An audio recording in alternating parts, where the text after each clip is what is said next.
모바일 시민 경선 이렇게 딱 한 줄만 넣으면 가능합니다.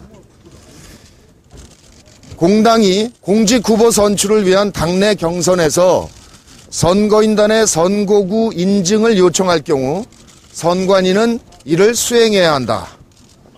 이거면 끝입니다. 모바일 경선 선거인단의 주소지 인증을 위한 실무 절차는 매우 간단합니다. 선거인단 신청 시 주민등록 번호를 입력합니다. 모집된 선거인단 명부를 선관위에 제출합니다. 선관위는 행안부에 해당 주민번호의 선거구 확인을 합니다. 마지막으로 선관위 확인된 명부를 당에 전달해 줍니다. 선거인단의 상세 주소지를 당에 제공하는 것이 아니라 해당 선거구 정보만 확인하는 것이기에 개인정보 보호나 통신 비밀 보호 조항에 해당되지 않습니다. 한나라당이 모바일 투표를 도입하고 안 하고는 한나라당의 내부 문제입니다. 모바일 투표를 시행하는 정당은 선관위를 통해 주소지 인증하면 될 것이고 시행하지 않는 정당은 선관위에 요청하지 않으면 그만입니다. 한나라당은 당내 경선에서 돈 봉투 문제로 당 해체 위기까지 직면하고 있는 실정입니다. 정당의 낡은 관행과 구태를 청산하는데 주저할 이유가 없지 않습니까? 모바일로는 돈 봉투가 전달될 수 없습니다.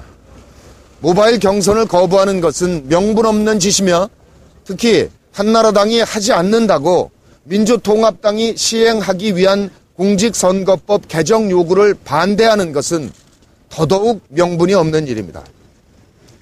혁신하고 싶지 않으면 하지 마십시오. 그렇지만 적어도 민주통합당의 혁신을 방해하진 말라 이 말입니다. 한나라당에게 강력히 요구합니다.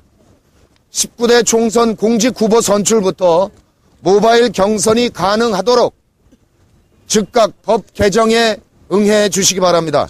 민주통합당 최고위원 문성근 2012년 1월 30일입니다.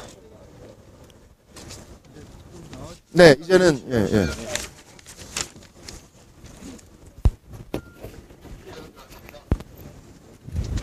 홍영표 대표님하고 박근혜 비대위원장 만났을 때 한 대표님께서 협조 요청을 하신 걸로 알고 있는데요. 한나라당 쪽에서 어떤 답변이나 아니면 그때 그냥 고개만 끄덕거리셨죠.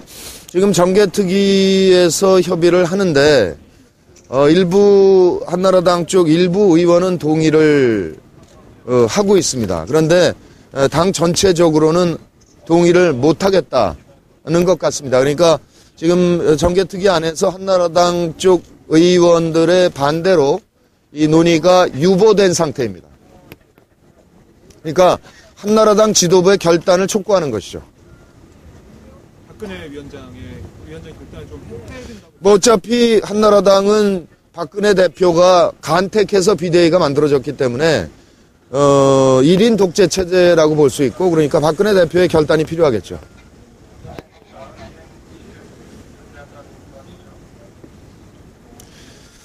이거는 남의 잔치에 소금을 뿌리는 행위라고 생각합니다.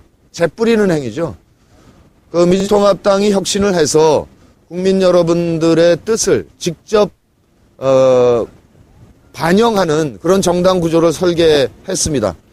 그래서 이번 대표 경선에서 80만 명 국민들이 직접 참여해 주셨고 또 4월 국회의원 총선에서는 아마도 이 제도가 채택되면 200만 이상의 국민들이 참여하지 않을까 이렇게 생각합니다.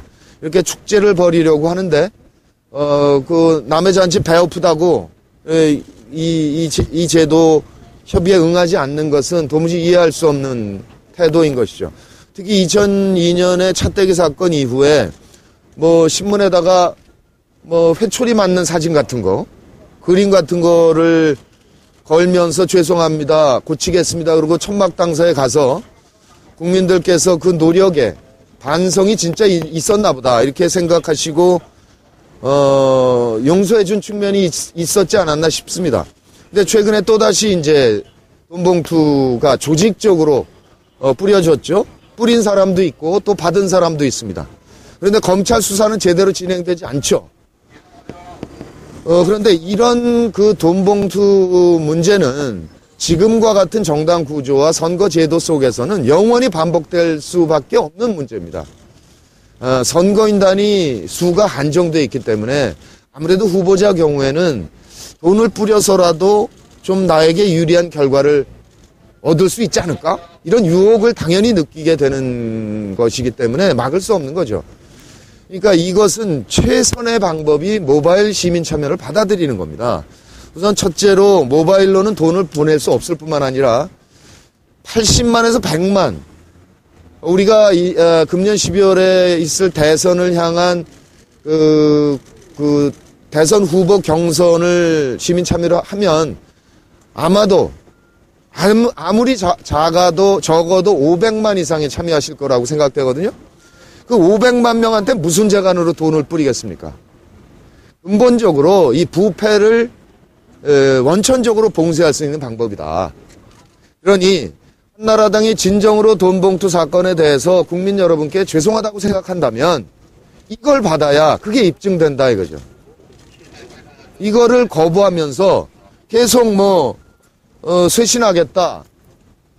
쇄신 방안 10개 발표된 거는 물론 읽었습니다. 공공장소에서 담배를 피지 않겠다. 반말을 하지 않겠다. 그런 얘기들 하셨는데 제일 중요한 게 이겁니다. 모바일 시민 참여 경선 제도를 받아들이겠다.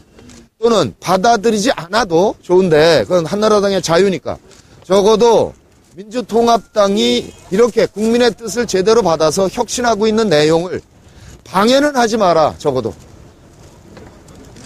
이게 무슨 놈의 놀부심보냐. 그 얘기를 지금 강조하고 있는 겁니다.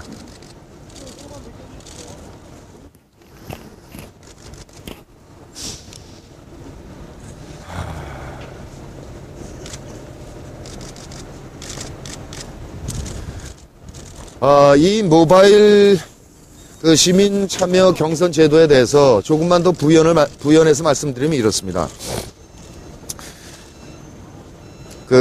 우리는 민주공화국이고 대의민주주의 제도를 채택하고 있습니다. 이것은 서구에서 시민혁명을 통해서 쟁취했던 제도입니다. 그런데 그때는 소통기구가 없었던 시절입니다.